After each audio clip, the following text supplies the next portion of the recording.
Hello students, welcome to your own YouTube channel Vigyan कौशल।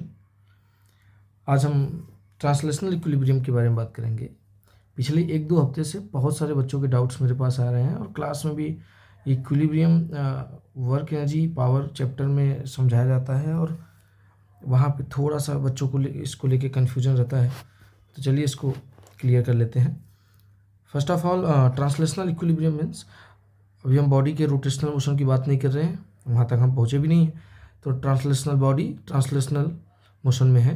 और translational equilibrium दो type के हो सकते हैं, स्टैटिक इक्विलिब्रियम या डायनामिक इक्विलिब्रियम। तो फर्स्ट ऑफ ऑल, इक्विलिब्रियम जब ट्रांसलेशनल इक्विलिब्रियम बोला जाए तो सबसे पहले आपको ये समझना होगा कि बॉडी के ऊपर लगने वाला नेट फोर्स ज़ीरो है, वो भी एक्सटर्नल नेट फोर्स। तो net external force acting on the body is zero, simple. कोई भी नेट फोर्स लग रहा हो, नेट एक्सटर्नल फोर्स बॉडी के ऊपर अगर ना लगे तो ट्रांसलेशनल इक्विलिब्रियम में कहा जाएगा। अब अगर बॉडी का मास चेंज नहीं हो रहा है, लेट सपोज, है ना, बॉडी का मास चेंज अगर नहीं हो रहा है, मास कांस्टेंट अगर हम ले रहे हैं, मास को फिक्स ले रहे हैं, मैकेनिक्स में हम वही पढ़ रहे हैं अभी, मास को हमने कांस्टेंट लिया तो F equal to m a के अकॉर्डिंग बॉडी का नेट एक्सेलरेशन भी ज़ीरो होगा, मतलब बॉडी का एक्सेलरेशन ज़ीरो होगा। बॉडी का एक्सेलरेशन ज़ीरो मतलब हो सकता है कि बॉडी रेस्ट पे हो, या हो सकता है कि बॉडी कांस्टेंट वेलोसिटी से चल रही हो, that means in uniform motion. दोनों केस में हम ये बोल सकते हैं कि बॉडी पे एक्सेलरेशन नहीं है, मतलब नेट फोर्स नहीं है, चाहे वो रेस्ट पे हो चाहे यूनिफॉर्म मोशन में। जब बॉडी रेस्ट पे हो तब उसके ऊपर नेट फोर्स नहीं है, दैट मीन्स उसे उस टाइम पे कहा जाएगा स्टैटिक इक्विलिब्रियम में है वो बॉडी। स्टैटिक इक्विलिब्रियम मतलब हमें समझ में आ गया होगा। स्टैटिक इक्विलिब्रियम हम कब कहेंगे बॉडी को, कि when a body is in rest for a particular interval of time, या ये बोल सकते हैं when a body is in rest in an interval, then it is said to be in static equilibrium, simple. But when a body is in uniform motion, that means its velocity is constant, then it is said to be in dynamic equilibrium. ऐसे case को हम dynamic equilibrium की category में डालते हैं, ये हमारा dynamic equilibrium हो जाएगा। तो ये तो ठीक है, हमें समझ में आया ये बात कि हमें डायनामिक इक्विलिब्रियम और स्टैटिक इक्विलिब्रियम की बात क्लियर है। स्टैटिक इक्विलिब्रियम को हम फर्दर 3 टाइप्स में डिवाइड कर सकते हैं, स्टेबल, अनस्टेबल और न्यूट्रल इक्विलिब्रियम में।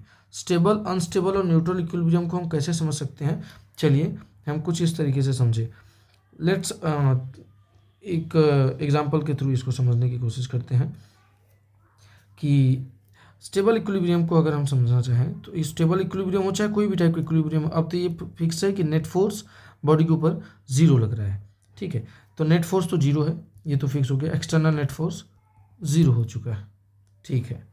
उसके बाद हम ये बोलें कि बॉडी को अगर उसके पोजीशन से, जहाँ पे वो रेस्ट पे थी, मतलब उसके इक्विलिब्रियम पोजीशन से हल्का सा भी डिस्प्लेस किया जाए, if the body is displaced, मतलब slightly displaced from its equilibrium position, then it has a tendency to come back, है ना, it has a tendency to come back to its equilibrium position. मतलब ऐसे समझिए कि let suppose मैं एक कटोरे की एग्जांपल समझता हूँ। ये फिगर आप देखिए और इसको इमेजिन कीजिए कि यहाँ पे एक छोटा सा बॉल रखा है, अभी तो रुका हुआ है, नेट फोर्स जीरो है, फिलहाल हम 2 फोर्स ले सकते हैं, ये बॉडी का खुद का वेट और यहाँ से इसको एक नॉर्मल रिएक्शन मिल रहा होगा, राइट, इस सरफेस से। इस बॉडी को इसके मीन पोजीशन से, इक्विलिब्रियम पोजीशन से हल्का सा डिस्प्लेस कीजिए तो डेफिनेटली ये ऊपर जाएगा, बट हमें इसके ऊपर एक रिटार्डिंग फोर्स होगा, या इस साइड भी आप फेंक सकते हैं, इसको हल्का डिस्प्लेस कीजिए। तो दोनों केस में इसके ऊपर हमेशा एक टेंडेंसी होगी, एक रिटार्डिंग फोर्स होगा जो बार बार इसको इसके mean position means point O की तरफ लाने की कोशिश करेगा। ऐसे इक्विलिब्रियम को हम स्टेबल इक्विलिब्रियम बोलते हैं। इसको हम डिफाइन करना चाहते हैं, ऐसे बोल सकते हैं कि when we displace a body from its equilibrium position and there is a net retarding force, net, ऐसे केस में क्या लगेगा इसके ऊपर, net retarding force, there is a net retarding force acting on it, या starts acting on it, which has a tendency to bring back the body to its equilibrium position, है ना। Body को हम हल्का सा डिस्प्लेस करें, उसके ऊपर एक नेट रिटार्डिंग फोर्स हो जो हमेशा उसको उसकी इक्विलिब्रियम पोजीशन की तरफ लाने की कोशिश करे, तो ऐसे इक्विलिब्रियम पोजीशन को हम बोलेंगे, ये इक्विलिब्रियम को बोलेंगे स्टेबल इक्विलिब्रियम, ठीक है। अब यहाँ पे जैसे बॉडी का वेट का एक कंपोनेंट, इसका सेंटर ऑफ ग्रेविटी हमेशा नीचे जाने की टेंडेंसी में है ना, नीचे आ जाएगा, तो या इसके वेट का एक कंपोनेंट जो इसको इधर लाने की कोशिश कर रहा है। फिलहाल इसको मैथमेटिकली अभी हम समझेंगे, बट फिलहाल अभी पर डिफाइन कर लेते हैं। अनस्टेबल इक्विलिब्रियम से हम क्या समझते हैं? अनस्टेबल इक्विलिब्रियम, आप जरा इसको उल्टा कर दीजिए इस कटोरे को, इस तरीके से कुछ। अब यहाँ पे बॉडी रख दीजिए, ये इसका इक्विलिब्रियम पोजीशन है, यहाँ पे नेट फोर्स 0 है, हम स्टेबल इक्विलिब्रियम पढ़ रहे हैं। तो लेट सपोज इसमें भी डेफिनेटली नेट फोर्स तो 0 ही होगा, इक्विलिब्रियम की बात हो रही है ट्रांसलेशनल, तो नेट फोर्स एक्सटर्नल अभी भी 0 है। And when it is displaced from its mean position या equilibrium position, then a net force starts acting on the body which moves the body in the direction of displacement। मतलब आप इसको हल्का सा displace कीजिए या तो लेफ्ट या राइट साइड, तो इसके ऊपर एक नेट फोर्स लगे जो it's the net force starts acting in the direction of displacement. मतलब आपने लेफ्ट में लगाया या राइट में लगाया, जिस डायरेक्शन में लगाया फोर्स भी उधर ही लगने लगा, मतलब वो उसको हमेशा इससे दूर ले जाने की कोशिश करे, ये बॉडी फिर से अपने उस पोजीशन पे ना आ पाए। या इसको यूँ बोल सकते हैं कि when we displace the body from its equilibrium position it has a tendency to move away. इस केस में हमने क्या देखा? अनस्टेबल है, मतलब move away from its equilibrium position, and if it has a tendency to move towards, simple, move towards its equilibrium position, तो stable, और move away तो अनस्टेबल इक्विलिब्रियम हम बोल सकते हैं। अब जरा तीसरा फॉर्म हमने जो देखा वहाँ पे लिखा हुआ है न्यूट्रल इक्विलिब्रियम को हम समझते हैं। न्यूट्रल इक्विलिब्रियम हमारा ये कुछ इस तरीके से हो सकता है। मान लीजिए बॉडी एक स्ट्रेट हॉरिजॉन्टल लाइन ले लिया हमने यहाँ पे, और बॉडी को हमने यहाँ पे रख दिया, ये इसका इक्विलिब्रियम पोजीशन है। तो when we displace this body from its equilibrium position O, then it shows no tendency to move away और move towards the equilibrium position. मतलब आपने इधर लगाया तो इधर ही जाती जा रही है, मतलब यहाँ पे चली गई, या इस साइड करिए इधर, it has no tendency. Move away होता तो अनस्टेबल, मूव टूवर्ड्स फिर से इक्विलिब्रियम तो स्टेबल होता, बट इट हैज़ कुछ भी ऐसा शो ना करे, it shows no tendency to move away और move towards the equilibrium position. Such state is called as neutral equilibrium. ये neutral equilibrium, such state is called as neutral equilibrium. तो ये neutral equilibrium की condition, यहाँ भी equilibrium है तो but obvious net force तो 0 लेना ही है ना। तो ये हमारा तीनों टाइप का स्टैटिक इक्विलिब्रियम के तीनों पार्ट्स हो गए, स्टेबल, अनस्टेबल और न्यूट्रल। न्यूट्रल को हम इस तरीके से भी समझ सकते हैं कि when we displace from its equilibrium position body has neither tendency to come back nor move away, simple. बहुत सारे बच्चे इसको पोटेंशियल एनर्जी से कहते हैं, तो मैथमेटिकली हम डिफाइन करें तो हम कैसे समझते हैं इसको? देखिए यहाँ पे मैंने कहा इक्विलिब्रियम के लिए, स्टैटिक इक्विलिब्रियम हो चाहे डायनामिक, ट्रांसलेशनल इक्विलिब्रियम के लिए net force, external force acting on the body is 0। मान लीजिए if the forces are conservative, सिर्फ कंजर्वेटिव फोर्सेज एक्ट कर रहे हैं। कंजर्वेटिव फोर्स के बारे में हम डिस्कस किए हैं। कंजर्वेटिव फोर्सेज ऐसे फोर्सेज जिनका वर्क डन सिर्फ इनिशियल और फाइनल पोजीशन पे डिपेंड करे, पाथ पे डिपेंड ना करे। मीन्स एक क्लोज लूप के लिए वर्क डन हमेशा, work done by the force कितना हो जाए? 0। तो if only there are net forces are conservative forces, और कंजर्वेटिव फोर्सेज अगर हैं तो उस केस में हम बोल सकते हैं ना कि F equal to minus rate of change of potential energy with respect to rate of change of potential energy with respect to distance या पोजीशन, तो du/dr। मतलब हम ये कह सकते हैं कि इफ ये potential energy is a function of the potential energy of a particle is a function of position, है ना। पोजीशन के हिसाब से अगर आपकी पोटेंशियल एनर्जी चेंज हो रही है तो ये माइनस du/dr क्या है? माइनस तो चलिए निगेटिव दिखा देते हैं।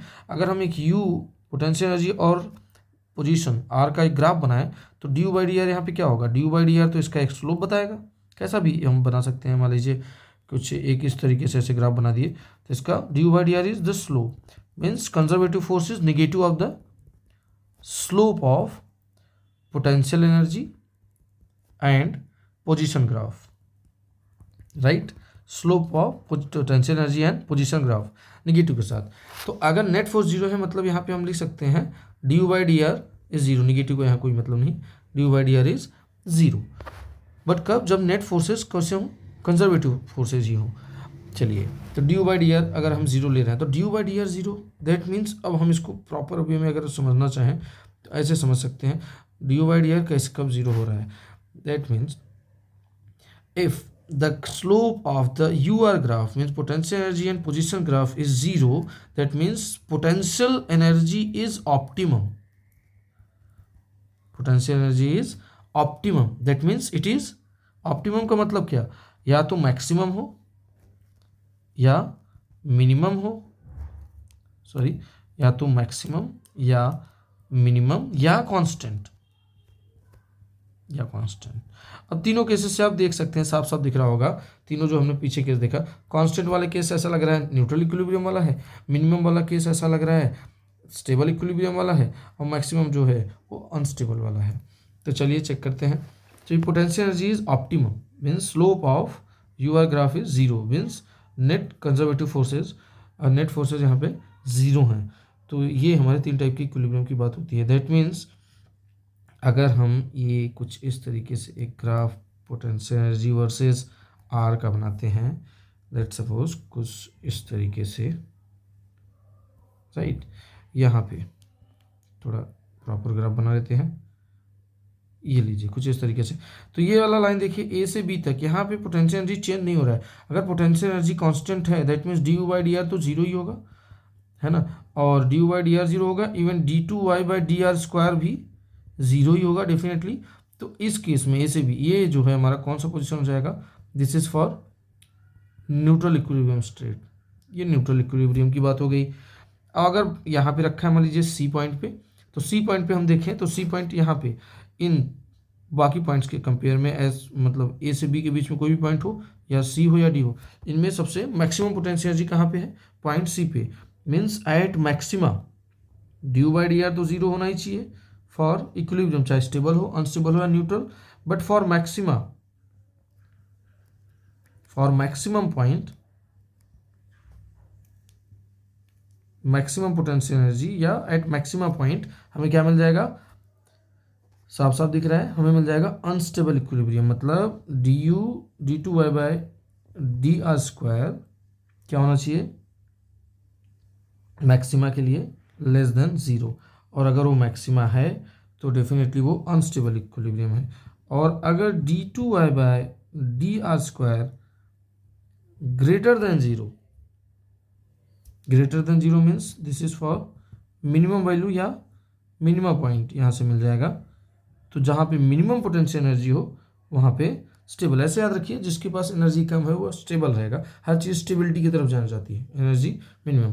और जिसके पास जिस पोजीशन पे मैक्सिमम पोटेंशियल एनर्जी होगा वो अनस्टेबल होगा। हाईली एनर्जाइज्ड बच्चा जैसे बहुत अनस्टेबल होता है।